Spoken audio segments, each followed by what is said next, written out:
deserve our praise. You're the name above all names, to be exalted now in the heavens. As your glory fills this place, you alone deserve our praise. You're the name above all names, to be exalted now in the heavens. As your glory fills this place, you alone deserve our praise. You're the name above all names.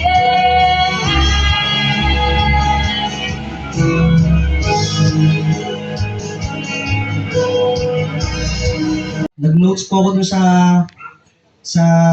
turo po ni Pastora, yung number one, yung sinisimbolize daw po ang Word of God sa pamamagitan ng, sige nga po, kung natuto po tayo lahat, kung nakinig po tayo. Number one po sa espada. Pangalawa po yung hammer, and pangatlo po yung bini. Ay po, yung binhi, yung seed. Salamat po sa Panginoon dahil yun po yung palagi kong Aming Diyos Ama. Ikaw ay napakabuti. Ikaw at ikaw lamang o Diyos. Hallelujah. Nagpurihin at sasabahin. Isisigaw ay pangalan. Ang Diyos na mabuti. Napakabuti. 1:23. Kay kung may bisan kinsa nga magpanimati sa pulong o dili magtutuman, siya sama sa usa ka tawo nga nagtan-aw diha sa usa ka salamin sa iyang nawong nga kinaiya. Sa iyo nga. 1:23, sapagkat ang nakikinig ng salita, ngunit hindi sumusunod dito, ay katulad ng isang taong tumitingin sa salamin. Oh. Pagkatapos makita ang sarili ay umaalis at kinakalimutan ang kanyang anyo. Oh. Ang taong nagsasaliksik at nagpapatuloy sa pagsunod sa kautusan, ganap na nagpapalaya sa tao at nagpapalaya ng Diyos sa lahat ng kanyang gagawin. Siya ang taong gumagawa at hindi siya katulad ng nakikinig lamang at pagkatapos ay nakakalimutan. Hallelujah. So kung atong sa pinakamaikli nga word, dili lang daw tatig pamati kundi tig buhat. Unsa daw to? Ang pagtuo nga walay buhat, patay. So dili lang ta sama sa giingon nga nanamin dahil pagkahuman ni biya wala na. Kalimot na. Ay, mo dito akong dagway. Uy, basi, baya, napa sa inyo ha, dili kabalo sa dagway. Kaya nga naman, usahay man lagi, mag-selfie man lagi, usahay man lagi, usahay man lagi, mag-post man lagi, usahay man lagi. Dili tanaw. So,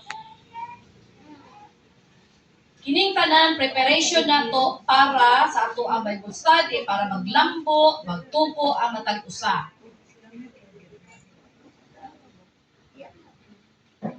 My message is like a fire and like a hammer that breaks rocks in pieces. Yes. Then sa Tagalog, Jeff, pakibasa.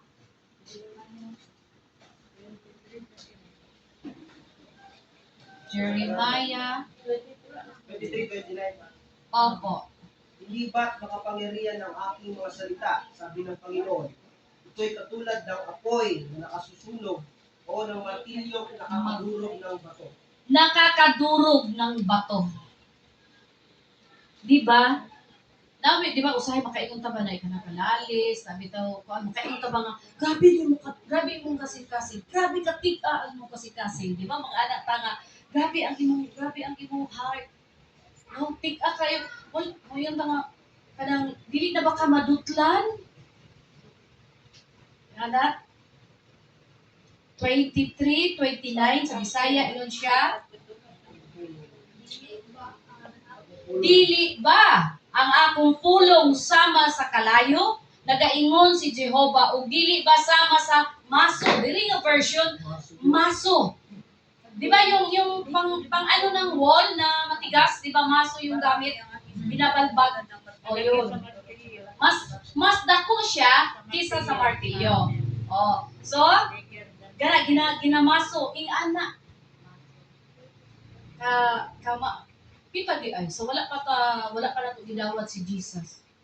Unsa gid ay ang atong kasing-kasing? Tig-a pa di ba yun? Tig-a pa sa bato. Dili ba ang akong pulong sama sa kalayo nagaingon si Jehova? O dili ba sama sa maso nga nagadugmok sa bato? Hallelujah. Makaano ta, Lord, salamat Ginoo. Nagikan sa katig-a sa ako ang kasing-kasing Ginoo. Salamat nga imo kining gimaso. Pinaagi sa pulong sa Ginoo. Uy, ako, testimony na ako na gikan jud mi sa katigulangan namo, excuse me, kaliwat namo, mga RC me. Unsa na lang jud kalig-on sa mga pagka. Akong gipasalamatan ang Ginoo na sa kagahit na sa akong gituhuan bitaw, pero sa diha gyud ay nga ikaw gimahal sa Ginoo. Bungkagon sa Ginoo ang imong gituhuan aron dalpon lang jud kaniya sa kamatuoran. Muna yun siya, if you know the truth shall set you free. Kaya nakabatunta og kagawasan. Mo hinungdan na sa atong mga pagdahig, pagsimba bitaw, nga makadahig ta, makapasalamat, mo iisa na to atong mga kamot, iambak na to atong mga tiil nga naman, maugkanay, mga timailhan sa nakadawat sa kagawasan. Ay, kinsa may ni apel sa pag-ong singalan ane. Kanang uso kaayo karon nga pati daghanang tao. Ha? Oh. Isa man ang ilado ka. Di ba? Ang mga nanay, believe lang ka, grabe makasaya sa signature dance ni. Oh. Ulan tong higayon na, kita kay sa nga tanan. Pero ang tao perti daghana. Ano man? Kay gusto jud mo apil. O wala ma. Don't make me wrong, ha? Kung dito mo, wala pa ko makita ninyo, kamura man na kabalo ko Ginoo. Kung dito mo nya, perti ninyong kiay-kiay o perti ninyong ambak-ambak. Hoy, labuy ninyo ang inyong pagdahig o pagsimba sa Dios. Amen. Amen? Kuya, ito kay bahalang ulan. Ulan lang ka. Ulan lang ka. So, bitaw, ganina, kay ulan man no. So, ako nag-expect kung bagay, ingana mo kasayo. Yung paggawas na ako, kung ako study dito, paggawas na ako, hulingit makaya niya na yung mga lumot ba? Mo, tuyo ko pa sa ang brush, kay waswasan na to, brasan na to. Yung may nagataliksik pala, may magkina magbasa-basa, waya ko ka. So, mo ito akong plano, ha? Brasan. Mag-brush muna kami sa labas. Tutugating na sila. Parang sobrang hirap ko. So, dapat yun sa sunod, mangandan yun, no? O nangandam man, kaso lang, paggawas magunda ko, hugaw man, o yan ang anak ko ba? Yeah. Basi na syempre, pag magsimba baya, yun ta, bisan magsabalay, usahay, di naman lagi tamanudlay, nagkamurit sila ka. Pero pag magsimba baya, yun ta, ato yun bayang mag-prepare ba kita sa itong kaugalingon? Nakasandal ba yun ta? Na ano ba? Naku, alam ko, kasi may slide ba ko? Pa atong brush pa. Kaya mag-brush ta di ari. O niya, while sila po din, nag-practice pa. Wala sa akong, wako ko tan-aw yun sa oras. Wala sa akong kuan ba nga, kada ingana ba kay usahay bang good. Pag mag-ulan, wala ba akyat sa mga Kristanan. Atli ka, ulan man, alila ka mo simba. Kaya anak ba, wait, praise the Lord kay naama jud ay ang kalipay, naa ang kadasig sa matag usa. Palakpakan na to ang Dios. Hallelujah, hallelujah. Praise the Lord, praise the Lord. Oh, naka. So, wala nga hibuot na jud ko. Hallelujah. Okay. So, sama siya sa maso daw. Kaya, kung makabantay na ganitang ang ato gani kasing-kasing mura bitaw ka ng, gahi man mo, usuki na, uy, dili, pumuntahan na ta, Lord, imo nga pabaning kamubuton. Diba? Kaya nga naman, pag ang ato gani kasing-kasing mo isuon, dahil siya, kanang, dili ta mo, matanggong ta sa pagkakristohan nun. Matanggong ta, niya dayon. Usahay mo ito, palabay. Di ba na may mga ingana no nga kuan? Kita man nakaagi mo dito ingana ba nga, kanang, nabitaw ko amigo bitaw. So, nahiban anak ko ba nga, wala na siya na church, anak. Then pagkaman iko, uy, Brad, kumusta man? Wala na lagi na ikaw nagkuhan siya nga. Oo, te, kaya na magpalabay lang sa kuko. Uy, balik na. Ayaw tugutin nga kanang imong pagpalabay di ka kabantay nga madugay ang imong pagpalabay madugay di ay iko balik na. So, salamat sa Ginoo mao bidagan lang po pila ka bulan di balik siya. So ang nakanindot kay sa iyang pagpangalagad, dire-diretso na iyang pagpangalagad. Yan ay pagkahuman tama ra gyud kaayo nga sa iyang pagbalik, sa iyang pagtilod anay pagbalik niya sa pagpangalagad sa Ginoo. Pagkataon-taon nagkasakit siya din namatay siya. Unsa kaha kung atong higayon na nga nabugnaw siya, iya ipatuyangan ang iyang kabugnaw, ya dayon ning ato ang mahitang. Diba? So, ang Ginoo ra gyud, mo na nga kita ang mensahe karon sa pulong sa Ginoo dili ni para sa wala di ari, kundi para sa ato ang which is love ta sa Ginoo. Gina-remind ta sa Ginoo nga dili ka magluya-luya, dili ka magbugnaw-bugnaw sa atong pagpangalagad. Kay unsay giingon niya diha na kung Bugnaw, ginit-init, igasupa. igasuko. Hallelujah. So, inay katapat, kailangan kanunay magkalayo. Magkalayo, dili magkalayo. O, iba yun, di ba? Magkalayo, umaapoy. Umaapoy. Kailangan tayong umaapoy. Magkalayo. Dili magkalayo. Mas kalayo. So, kinsa may gusto, kinsa may abli ang Kalayo, kasing-kasing what ng means that? martilyohon sa Ginoo. Gusto ka mo tubo? Oy, anda may mo kasing-kasing martilyohon ka. Gusto ka magpagamit sa Ginoo? Human ka kahibalo mo gamit. Human ka kabalo mo gamit sa silhig lanot. Anda mang imo kasing-kasing kay kalamiton man ka sa Ginoo. Anda may imo kasing-kasing kay martilyohon ka sa Ginoo. Pero ang nakanindot man pagtawo mo martilyo nato ay hospital atong padulngan. Di ba? Pero pag ang Ginoo ang martilyo nato, pagkabalaan. Pagkabalaan nato padulngan. Holiness. Kaya asa makapili ka, hospital o pagkabalaan? Pilian na dyan, no? Di ba pilian na dyan? Langit, impyerno. Helen. Panalangin o panalangin o curse ba? Asa na siya? Panalangin o tunglo. Duhara dyan dyan.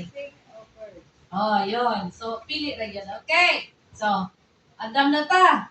Gusto mo kata mo tubo. Gusto mo kata gamiton sa Ginoo. Andam mo na ito kasi apil na martilyohon dyan na siya. Okay, number 3. Binhi. A seed. Okay. The Bible is a living word regenerating the hearer. 1 Peter 1:23. Unang Pedro 1:23.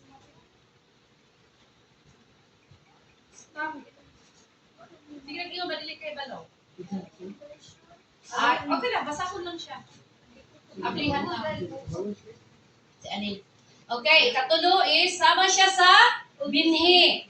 The Bible is a living word. 1 Peter 1:23, being born again, not of corruptible seed, but of incorruptible, by the word of God, which live and abide forever. Sa Bisaya, asa yun, Jay? Please. 1 Peter 1:23. Okay. Sapagkat muli kayong sinilang, hindi sa pamamagitan ng kapanganakang may kamatayan, kundi sa bisa ng buhay at hindi nababagong salita ng Diyos. Ayon sa kasulatan, lahat ng tao ay tulad ng isang damo, gaya ng bulaklak ito, ang lahat niyang kahitan. Ang pulong sa Ginoo, buti pa sabot klaro kaayo, nga ang pulong sa Ginoo dili madugta. 1 Peter 1:23. Dili madugta. Di ba ang kanang binhi, mamatay man sa siya, di ba malaya, ya dahil pagkahuman, yung itisok, dili siya dayon pod motorok. Kung sa'y mahitabo niya, pag imot siyang ilubong, maguhit siya. So ang pulong sa Ginoo sama sa binhi, dili madugta. Magpabilin siyang buhi, mula hutay, dili mo hupas,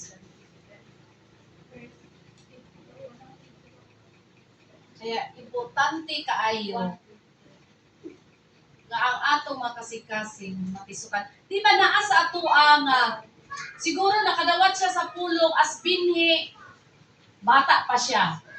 Nitubo, pwede high school na siya. Pwede dako na siya. Di ba nga na? Kaya ako yung mahinumduman ingani.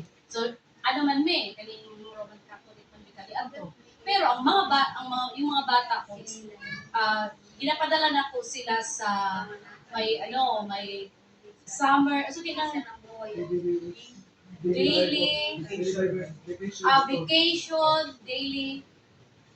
vacation Bible School, ana, o DBBS, ana. Okay. Bible vacation. Basta during summer man to, di ba? O, ana. Di ba na mangingana sa mga Christian church? So, ang mga bata na ako kanito, ginapadala na ko sila dito. Ingani ako testimony. Dili pa ko kahibalo, na Bible ang balay nga magipuy-an, nag-rent pa mi kani ato. Pero dili ko kabalo mo gamit. Dili ko kabalo mo basa. Dili ko kabalo. Wala ko kahibalo nga naa day nang diyan, nagtuo ko diyan, tingala ko na sila assignment mga bata kani adto. Pangitaon ako di ko makita. Kaya naa man day, labi nag first John, nga na ba naa man day first John, second John, first Peter, ano ba? O na ingana. So, ang ginagawa ko noon, bata pa sila, pinapasali ko sila sa doon sa DBBS. Tama ba? Oh. So, ang mga bata, dito pa lang, alam ko na meron ng binhi ng Word of God. Kisa may nagtuo, parang si Kuya kanian to. So, bata pa siya. Kinder pa siya. Tapos, na-born again si Kuya, na-born again me is, ano na si Kuya, mga pinatilyo na grade 4 siguro. Ako po. So, year 2000, may binhi na, nakadawat ako kay Jesus. Pero wala pa ko nangalagan. Wala ko kay Malo. Niturok siya. So, 2000, siguro mga year 2000, then 2019. So, naag yung mga binhi na dili po dayon mo turok. Pero kay buhi man ang pulong sa Ginoo, moabot o moabot